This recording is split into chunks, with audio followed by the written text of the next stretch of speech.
Hi there, my name is Anna, and I want to share a story that completely changed the way I approached learning English. If you've ever felt nervous about speaking in front of others or struggled to find the right words, you're not alone. I've been there too. A few months ago, I decided to join a local book club. My goal was to practice English by discussing books with native speakers and other learners. It sounded exciting, but honestly, I was terrified. What if they didn't understand me? What if I made mistakes? These thoughts kept swirling in my mind. But I also knew that stepping out of my comfort zone was the only way to grow. So I grabbed my favorite notebook, wrote down some key phrases I thought might be useful, and walked into that meeting room with a mix of fear and determination. Today, you're going to learn English through this story of my first book club experience.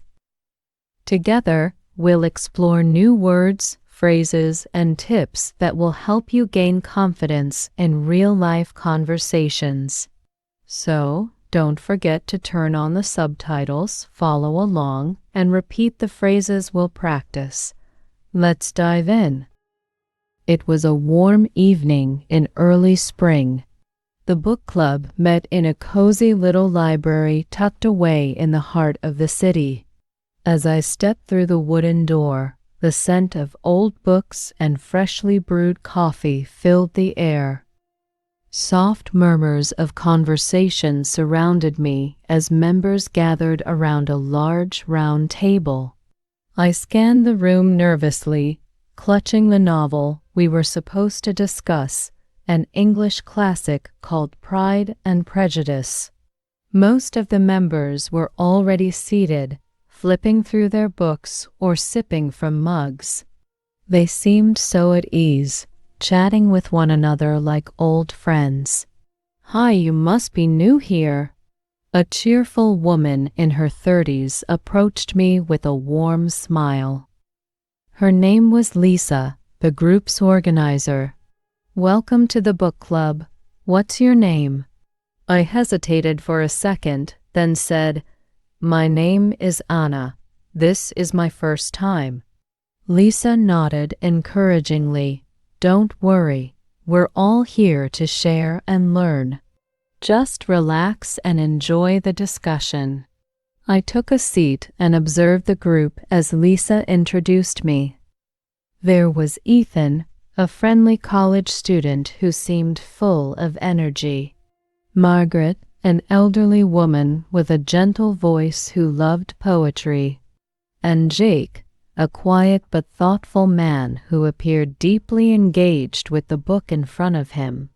As the meeting began, Lisa asked everyone to share their thoughts about the first few chapters of Pride and Prejudice. My heart raced. What would I say? Could I explain my ideas clearly? I quickly realized that many members used simple phrases to express their opinions. Ethan said, "I like Mr. Darcy because he is mysterious," while Margaret added, "Elizabeth Bennet is very strong and independent." Their sentences were straightforward yet effective.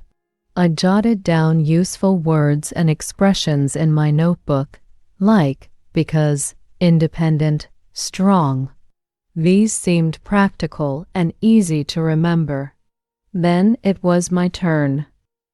All eyes turned to me, and I felt a lump in my throat. Taking a deep breath, I said slowly, "I think Elizabeth is smart and brave." To my surprise, everyone smiled and nodded. "You're absolutely right," Lisa said. "Elizabeth is very smart and brave." "Great point." My confidence grew slightly as the meeting continued. The discussion deepened as the book club moved on to analyzing key scenes. I listened carefully, still hesitant to speak up again. But something about the dynamic was starting to feel less intimidating. People weren't just sharing opinions, they were asking questions, debating, and even laughing at misunderstandings. Then came a pivotal moment. Lisa held up her copy of the book and said, "There's a part I'd love to focus on today. It's the conversation between Elizabeth Bennet and Mr. Darcy during the proposal scene. Let's read it aloud." Lisa turned to the group and assigned lines. "Ethan, you can be Mr. Darcy. Anna," she looked at me, smiling warmly. "Would you like to read Elizabeth's part?" My heart pounded. "Me?" I asked, my voice barely audible. "Yes," Lisa said, her tone encouraging. "Don't worry about pronunciation. We'll take it slow." Everyone looked at me expectantly, and I felt like I had no choice but to try. I opened my book to the marked page, my hands trembling slightly. Ethan began, adopting a formal tone. "In vain I have struggled. It will not do. My feelings will not be repressed. You must allow me to tell you how ardently I admire and love you." A small chuckle rippled through the room at Ethan's dramatic delivery. It lightened the mood, and I couldn't help but smile. Then it was my turn. I read, stumbling slightly. "You are too hasty, sir. I have every right to resent your proposal." "Great start," Lisa interrupted gently. "Let's pause for a moment. The word resent means to feel angry or upset about something.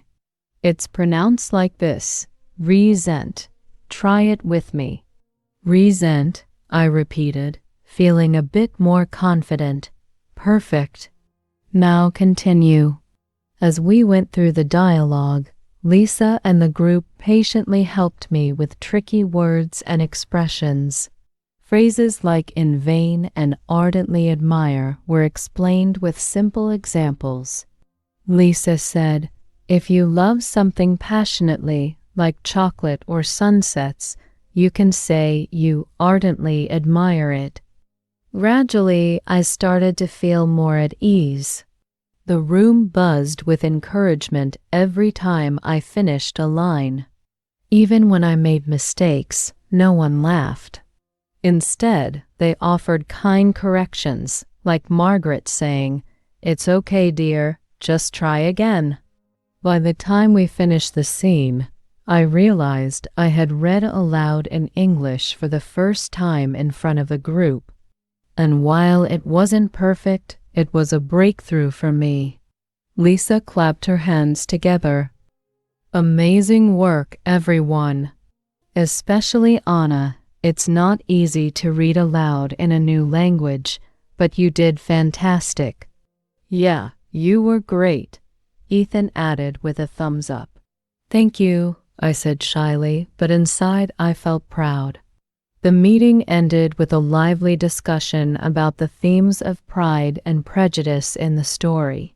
I chimed in a few times, using simple phrases I'd learned from listening to others. Each time, I gained a little more confidence. As we packed up to leave, Lisa handed me a small notebook. "Here," she said, "it's a vocabulary journal. Use it to write down words or phrases you learn each week. It's helped a lot of people in the group. Thank you so much," I said, genuinely touched. Walking home that night, I felt something shift inside me. For the first time, I didn't feel alone in my struggle to learn English. As I walked home, I replayed the evening's events in my mind. Each word and phrase lingered like a melody I was learning to hum. The experience had been more than just an exercise in reading. It was a lesson in confidence, connection, and communication. The vocabulary journal Lisa gave me became my new companion. That night, I sat at my small desk and opened its crisp blank pages. I began jotting down the words I'd learned during the meeting, one by one. Resent, to feel upset or angry about something unfair. Example, I resent when people interrupt me. In vain, without success. Example, I tried to fix the clock, but it was in vain. Ardently admire, to deeply respect or love something. Example, I ardently admire my favorite author's books. Each entry came with an example sentence, sometimes inspired by my own life, other times drawn from what I remembered people saying during the discussion. I noticed patterns too. Phrases like in vain were often used with verbs like try or hope. The more I wrote, the more I understood how the pieces fit together. The next day, I decided to practice what I'd learned. I sat in front of my mirror, pretending I was back in the book club.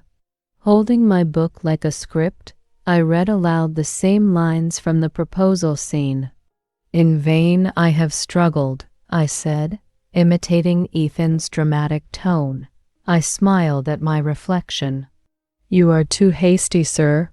I have every right to resent your proposal, I continued, this time more smoothly. As I practiced, I realized how much repetition helped. The phrases felt less foreign, and my pronunciation improved little by little. I even caught myself enjoying the process, imagining how Elizabeth Bennet must have felt as she stood up to Mr. Darcy. The following week, I brought my vocabulary journal to work. During my lunch break, I tried to use the new words in simple sentences. When a coworker asked how my English classes were going, I said, I ardently admire my teacher. She is very helpful. They laughed warmly. Wow, that's a fancy word. But you used it perfectly. That small validation felt like a win. Each time I practiced, I built not just my vocabulary, but also my confidence. The journal also became a tool to track my progress. Each new page reminded me of how far I'd come. The lessons from the book club weren't just about words. They were about bravery, effort, and the joy of learning. Inspired by the progress I had made, I decided to take my learning a step further. With Lisa's advice echoing in my mind, I created a small challenge for myself to actively use the phrases and words I'd learned during the week in real-life situations. On my way to the grocery store, I rehearsed a few sentences quietly.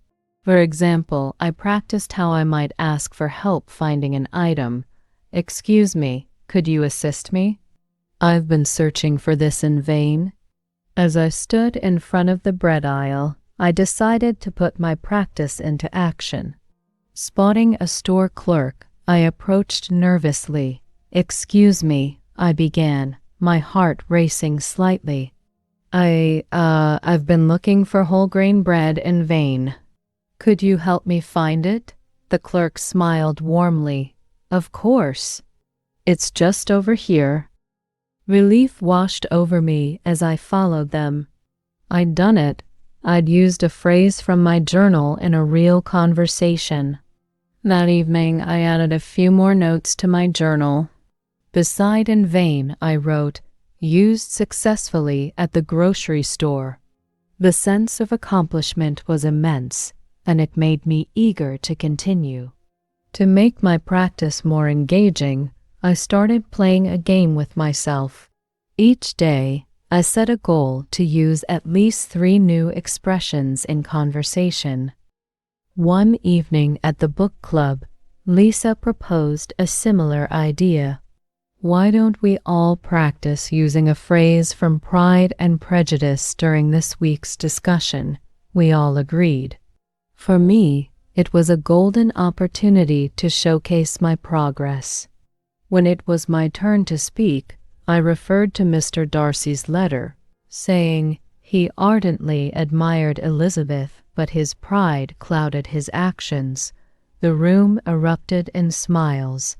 "Well said," Ethan exclaimed. "You captured the essence perfectly." These moments of interaction became the cornerstone of my learning journey. I also encouraged my book club friends to help me practice by pretending to have many conversations outside of the weekly meetings. Lisa, ever supportive, took this idea further.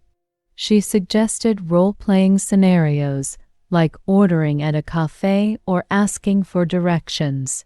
In one instance, she pretended to be a waiter, and I practiced saying, "I would resent being served cold tea, but could you please help me choose a dessert?" We laughed so much that I barely noticed how naturally the phrases were beginning to feel. These small, playful exercises made all the difference. They reminded me that learning English wasn't just about studying, it was about living, connecting, and enjoying the process. Looking back on my journey, I couldn't believe how much progress I had made. Joining the book club hadn't just helped me learn English, it had transformed my confidence, my social life, and my perspective on learning.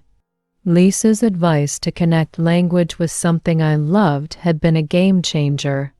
Reading stories like Pride and Prejudice had not only enriched my vocabulary, but also my appreciation for English literature. I found joy in the process, and that made all the difference. My weekly journal became a cherished habit. It wasn't just a record of new words and phrases, it was a testament to my growth. Seeing phrases like "in vain," "ardently," and "clouded his actions" scribbled with notes about where I'd use them filled me with pride. But the real highlight was the relationships I had built. The book club members had become more than study partners. They were my friends and cheerleaders. Together, we laughed, learned, and shared stories that brought us closer. As I shared my journey with others, I realized something important. Learning a new language isn't just about mastering grammar or memorizing words. It's about connecting with people, with stories, and with your own potential. So my final message to you is simple. Find what you love and use it as your guide. Whether it's books, movies, or music, let your passion lead the way. Be patient with yourself, celebrate small victories, and remember that every little step counts. And most importantly, don't be afraid to make mistakes. As Lisa often reminded me, mistakes are proof that you're trying, and trying is what leads to success. Thank you for joining me on this journey. Now, it's your turn. Go out there, take the first step, and embrace the adventure of learning English. You can do it. Hi there, my name is Sarah, and I want to share something that changed the way I approach learning English. Like many of you, I've found myself in situations where I needed to speak in English but didn't know how to say the right words. Today, I'll take you on a journey, a story about how I got lost in London and had to ask for directions in English. This is not just a story. It's a chance for you to learn and practice English with me. We'll discover new words, phrases, and even some tips for getting out of tricky situations. Don't forget to turn on the subtitles if you need them and repeat the phrases out loud whenever I pause. Are you ready? By the end of this video, you'll feel more confident asking for help in English. So let's dive into the adventure, and remember, you're not alone in this journey. It was a crisp autumn morning in London. The golden leaves rustled gently in the breeze as Sarah stepped out of her cozy Airbnb. She had a whole day planned, filled with sightseeing and exploring the city's history. With her map and a list of landmarks, she felt ready to tackle the adventure ahead. But as Sarah walked through the bustling streets, the landmarks on her list didn't seem to match the paths she was taking. She paused at a busy corner, the hum of Londoners rushing past her. In her hand was a crumpled piece of paper with an address written in neat handwriting. Is this Trafalgar Square? Or am I still too far away? She muttered to herself, looking around at the unfamiliar surroundings. Her heart began to race slightly. She realized she was completely lost. The street signs weren't much help. Some of the words were long and hard to pronounce, and others seemed to be hidden behind overgrown trees. She opened her phone, hoping Google Maps would save the day, but the screen read, "No signal." "Okay," she whispered, taking a deep breath. "I can do this. I'll ask someone for help, but how do I even say it?" Sarah scanned the crowd for someone who might help a friendly-looking woman sitting on a nearby bench. She rehearsed the phrase in her mind. "Excuse me, can you help me find?" The scene was set. Sarah was about to face her fear of speaking English with strangers, and the stakes felt higher than ever. Sarah approached the woman on the bench with cautious determination. The woman appeared to be in her mid-40s, with kind eyes and a warm smile. She was reading a book and sipping a coffee from a takeaway cup. "Excuse me," Sarah said, her voice barely above a whisper. The woman looked up, her expression welcoming. "Yes?" The woman replied, her British accent crisp but soft. I'm lost," Sarah began, fumbling with the paper in her hand. "Can you help me find this place?" She unfolded the paper to show the address, her hands trembling slightly. The woman leaned in to read it, then smiled. "Ah, you're trying to get to Trafalgar Square. You're not far at all." Sarah let out a small sigh of relief, but then the woman continued, "You'll need to walk down this street. Take a left at the large red building, and then go straight for about 10 minutes. You'll see the square. It's quite obvious once you're close." Sarah nodded, but her mind was spinning. Left where? 10 minutes straight? What red building? The directions sounded simple enough, yet they felt like a puzzle she couldn't piece together. Sensing Sarah's hesitation, the woman added, "Are you visiting from abroad?" "Yes," Sarah admitted, "from Spain." "My English is not so good." The woman's smile widened. "You're doing wonderfully. Don't worry. Let's practice together. Repeat after me. Excuse me, how do I get to Trafalgar Square?" Sarah hesitated but managed to repeat the sentence. Her voice grew steadier with each word. The woman gave her an encouraging nod. "Perfect. Now, you try asking someone else." "You've got this." Though still nervous, Sarah felt a flicker of confidence. She thanked the woman and set off in the direction she'd been pointed, ready to try again. As Sarah walked along the bustling street, her heart raced. Every step brought her closer to her destination, but also closer to her next challenge, asking someone else for directions. She rehearsed the phrase the kind woman had taught her, muttering it under her breath like a mantra. "Excuse me, how do I get to Trafalgar Square?" she whispered repeatedly, her Spanish accent softening as she gained confidence. Soon, she spotted a middle-aged man in a dark suit standing near a coffee cart. His demeanor seemed approachable, so Sarah gathered her courage and stepped forward. "Excuse me," she began, her voice trembling slightly. The man turned toward her, eyebrows raised in polite curiosity. "How do I get to Trafalgar Square?" she asked, the practiced sentence rolling off her tongue. The man smiled warmly. "Ah, Trafalgar Square, you're quite close. Just go straight down this road and take a right at the big fountain. You'll see it." Sarah nodded, repeating the key words to herself. Straight, right, big fountain. The man noticed her effort and added, "You're doing great with your English. Keep it up."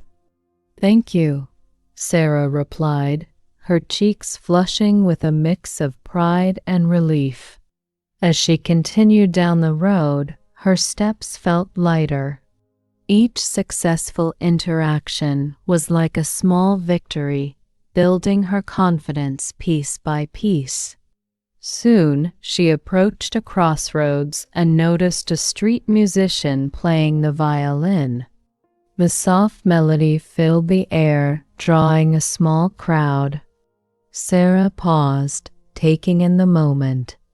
She realized that, despite her initial fear, she was navigating a foreign city on her own and doing it in English. With renewed determination, she pressed on, her destination growing nearer and her confidence growing stronger. Sarah finally reached Trafalgar Square, its grandeur unfolding before her eyes. The towering statue of Admiral Nelson, the majestic fountains, and the vibrant crowd bustling around created a lively atmosphere. She felt a sense of accomplishment but knew her journey was far from over. She wandered through the square, admiring the artwork displayed by local vendors. Her eyes caught a young woman about her age, sketching portraits at a small stand. Sarah hesitated for a moment before approaching. "Hello," she said cautiously. The artist looked up, her green eyes lighting up with a friendly smile. "Hi there. Would you like a portrait?" Sarah smiled nervously. "No, but—" "Your drawings are beautiful. Thank you," the artist replied. "Where are you from?" "Spain," Sarah answered, her accent giving it away. "I'm learning English." "You're doing great," the artist encouraged. "I'm Emma, by the way." "I'm Sarah," she replied, her confidence growing slightly. Emma set down her pencil. "It must be hard learning English while traveling. If you'd like, we can chat for a bit." "I love meeting people from different places." Sarah hesitated but nodded. "Yes, I want to practice." The two sat on a nearby bench, the lively square providing the perfect backdrop for their conversation. Emma asked Sarah about her hometown, her favorite foods, and what brought her to London. Each question gave Sarah an opportunity to use new vocabulary and improve her sentence structure. When Sarah stumbled on a word, Emma patiently helped her. They laughed together over small mistakes, making the learning experience enjoyable and lighthearted. "You're doing amazing," Emma said warmly. Language learning is all about trying. You've already come so far. As the sun began to set, Sarah realized how much her confidence had grown. For the first time, she felt less like a tourist and more like someone finding her way in a new world. As Sarah packed her belongings and prepared to leave London, she took one last look at the bustling city outside her window. This trip wasn't just about visiting iconic landmarks or tasting local foods. It was about growth, overcoming fears, and embracing the beauty of learning. Sitting down with her journal one last time, she summarized the key lessons from her journey. Learning through action. Don't be afraid to step out of your comfort zone. Mistakes are part of the process. Building confidence. Every conversation, no matter how simple, is progress. Celebrating small wins. Ordering tea, asking for directions, and making friends, all victories to be proud of. Sarah smiled as she closed her notebook. This wasn't the end of her English learning journey, but the beginning of a lifelong adventure. Looking at the camera, she shared a heartfelt message.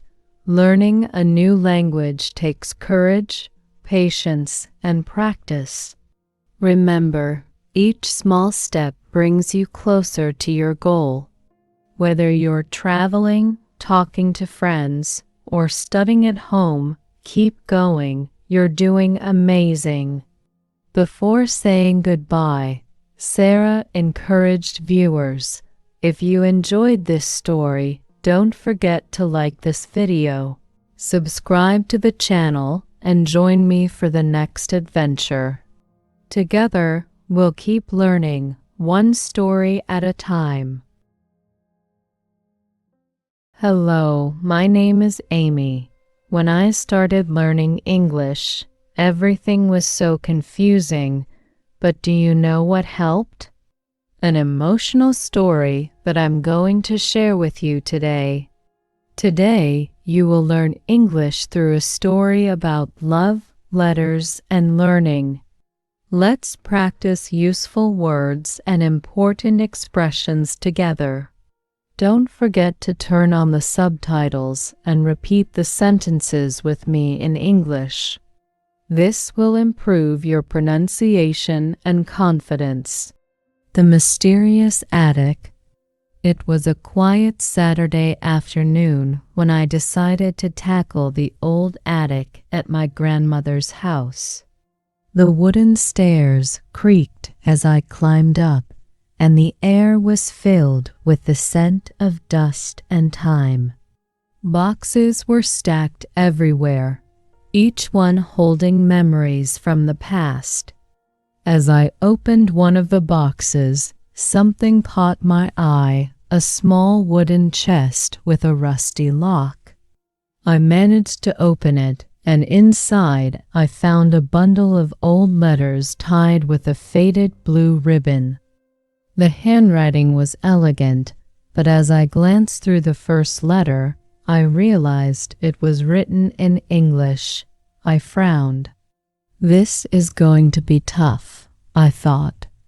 My English wasn't great, and some words didn't make sense to me.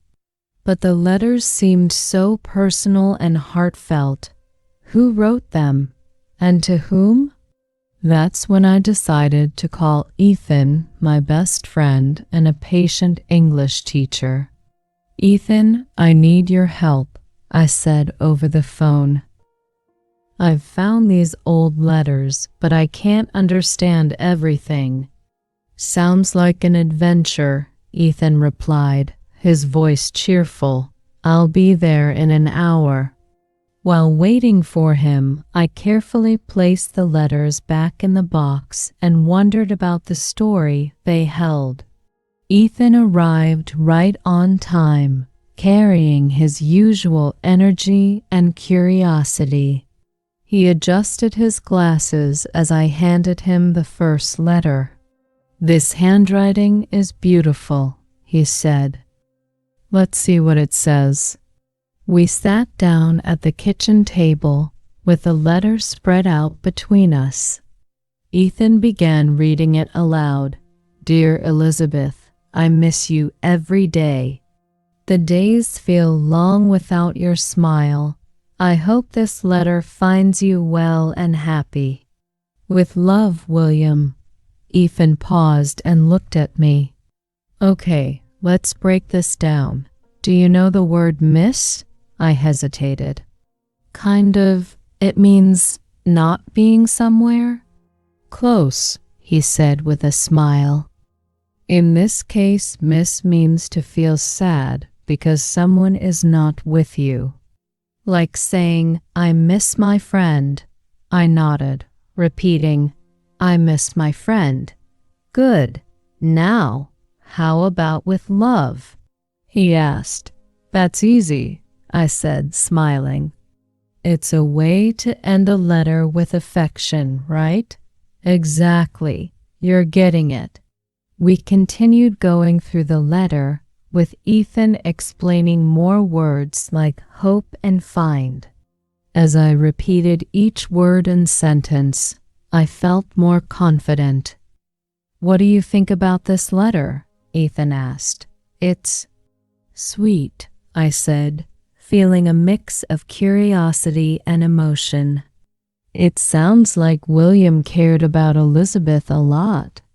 "Definitely," Ethan agreed, "and there's more where this came from." "Are you ready for the next one?"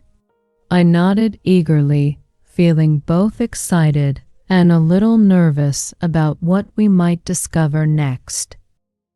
Ethan carefully unfolded the second letter, its edges worn with time.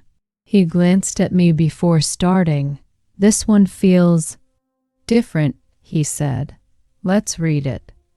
"Dear Elizabeth, I haven't heard from you in weeks. I keep wondering if my letters are reaching you. Are you all right? I can't stop thinking about our last day together. Please write back. Yours, William."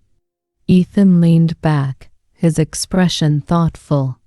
"There's a lot of emotion in this one. Did you notice anything?" I shook my head. "I understand some words, but not everything." "Let's go through it," he said, pointing to the letter. "Do you know what haven't heard means?" "It means—" "You didn't hear anything," I guessed. "Close." "It means you haven't received any communication like letters or messages," Ethan explained. "Now, how about reach?" "Reach? Like to touch something?" "Yes, but here it means arrive. William is wondering if his letters are arriving to Elizabeth." I repeated after him, "I haven't heard from you." "Did my letter reach you?" "Perfect," Ethan said. "And look at the phrase 'can't stop thinking.' It means his thoughts are always about her." I nodded, starting to piece the letter together.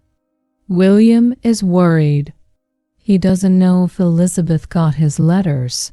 "Exactly," Ethan said, "and it shows how much he cared. Imagine writing to someone and never getting an answer." As I stared at the letter, I felt a growing sense of connection to William. It's sad. He must have been so anxious. Ethan smiled gently. "That's what makes stories like this special. They let us feel what others felt." We exchanged a look, both of us curious about what might be revealed in the next letter.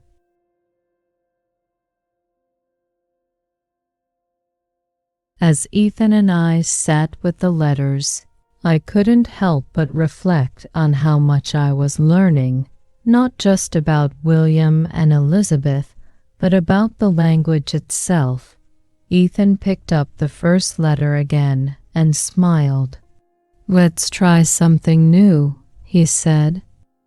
"How do you feel about this story so far?" I hesitated. It's sad but beautiful." "Exactly. That's a great way to describe it," Ethan encouraged. "Let's practice using feelings to describe things. Repeat after me. It's sad but beautiful." I repeated the phrase, making sure to emphasize each word. "It's sad but beautiful.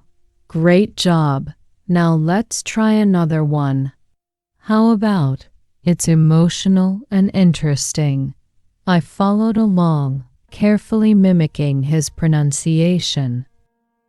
"It's emotional and interesting. Perfect," Ethan said. "And here's why this is important. When you talk about something in English, describing your feelings helps make the conversation more personal." I nodded, starting to feel more confident. "So, if someone asks me about this story, I can say, 'It's sad but beautiful.'" "Exactly," Ethan replied, clapping lightly. "And you can also add details like, 'It's about letters and love.'" We practiced a few more phrases together, each one tied to the story we were uncovering. The more we repeated them, the more natural they felt. Looking at the letters on the table, I smiled.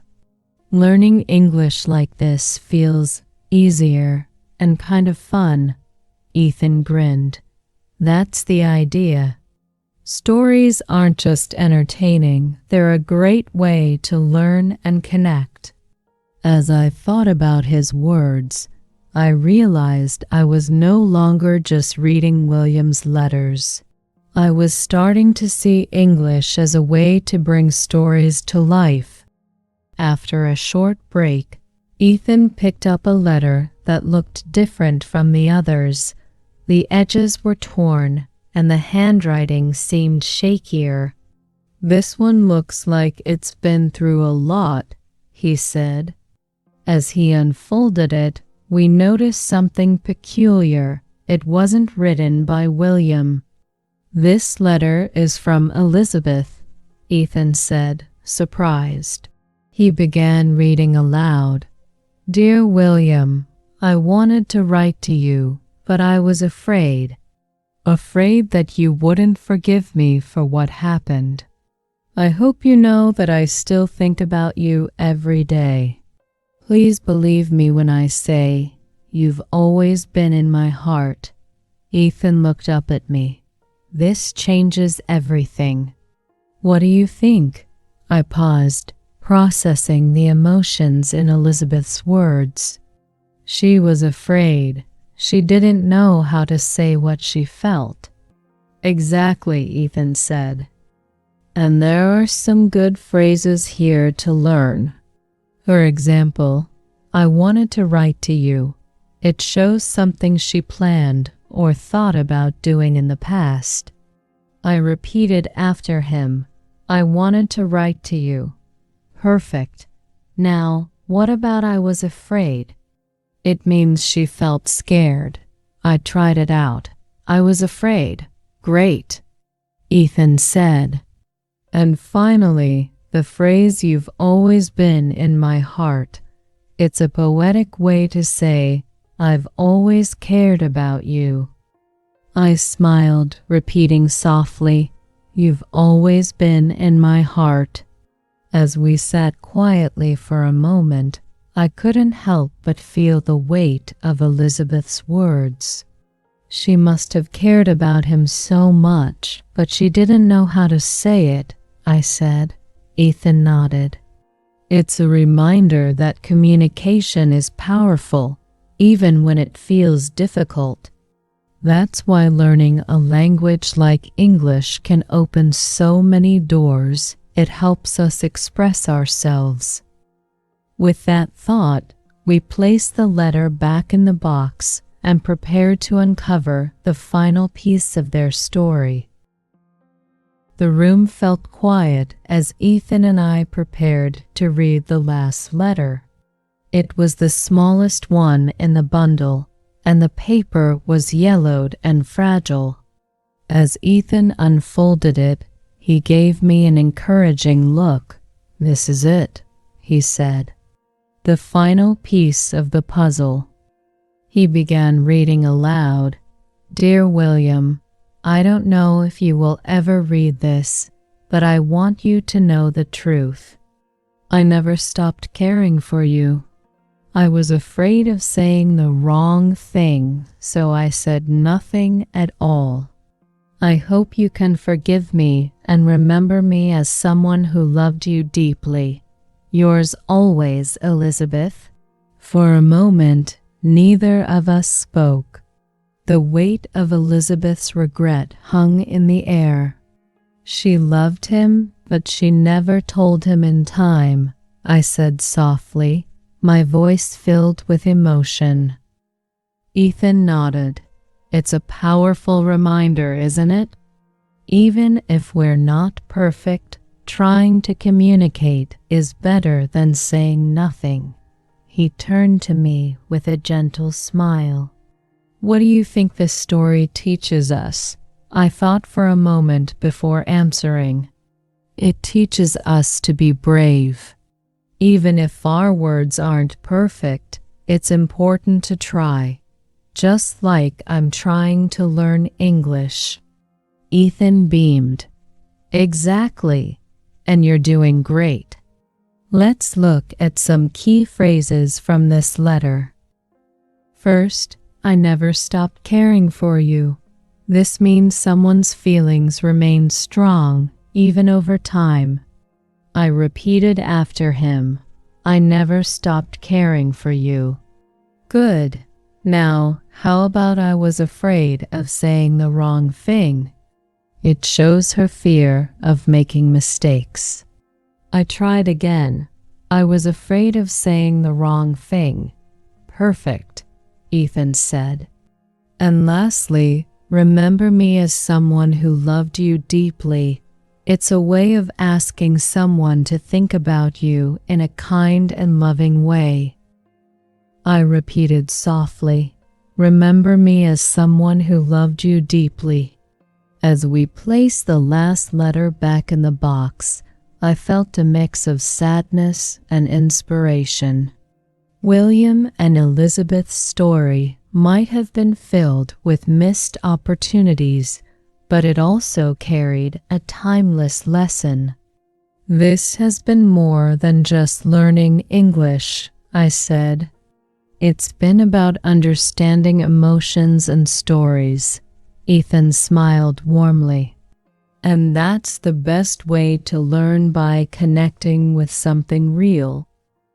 As I looked at the box of letters one last time, I felt grateful not just for the story I had uncovered, but for the journey it had taken me on.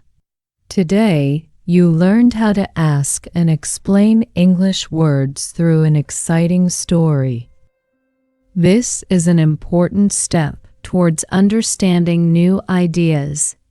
Remember, learning a new language is like deciphering letters from the past. Each word you understand reveals a new world. If you enjoyed this story, subscribe to the channel and come back for more stories that make learning English fun. Until next time.